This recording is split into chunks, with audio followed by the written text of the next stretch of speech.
ફટાફટ સમાચારો જોઈએ તે પહેલા નજર કરીએ એક મહત્વના સમાચાર પર। તો મહત્વના સમાચાર જે મળી રહ્યા છે, સ્થાનિક સ્વરાજ્યની ચૂંટણીમાં 730 બેઠકો બિનહરીફ થઈ છે। 15 મહાનગરપાલિકામાં 43 બેઠકો બિનહરીફ થઈ, તો મનપાની બિનહરીફ બનેલી તમામ બેઠકો ભાજપના ફાળે ગઈ છે। નગરપાલિકામાં 385 બેઠકો બિનહરીફ થઈ છે। નગરપાલિકામાં 370 બેઠકો ભાજપના ફાળે ગઈ છે। 12 બિનહરીફ બેઠકો કોંગ્રેસના ફાળે ગઈ છે।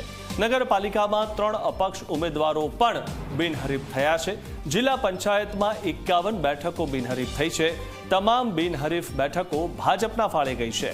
તાલુકા પંચાયતમાં 251 બેઠકો બિનહરીફ થઈ અને તાલુકા પંચાયતની તમામ બિનહરીફ બેઠકો ભાજપના ફાળે ગઈ છે।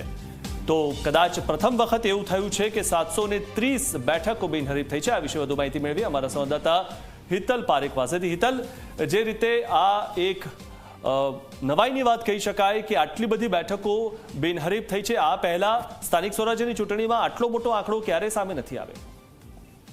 જી ચોક્કસ મિથુન, એવું કહી શકાય કે આ વખતે કુલ 730 બેઠકો બિનહરીફ સત્તાવાર રીતે જાહેર થઈ છે, જેમાં 715 બેઠકો ભાજપને ફાળે ગઈ છે।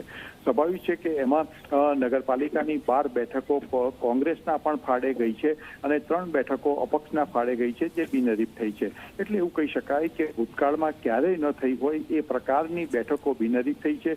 જે પ્રકારનો એક પ્રાથમિક અંદાજ અને ગઈ વખતેના જે આંકડા હતા સ્થાનિક સ્વરાજ્યની ચૂંટણીમાં, એમાં 229 જેટલી બેઠકો માત્ર બિનહરીફ થઈ હતી। આ વખતે તેનાથી 3 ગણી બેઠક બિનહરીફ થઈ છે અને સૌથી વધુ ફાયદો જો કોઈને થયો હોય તો એ ભાજપને થયો છે, કારણ કે ભાજપની 715 બેઠકો બિનહરીફ થઈ છે। જી જી જી જી, આભાર હિતલ માહિતી આપવા બદલ।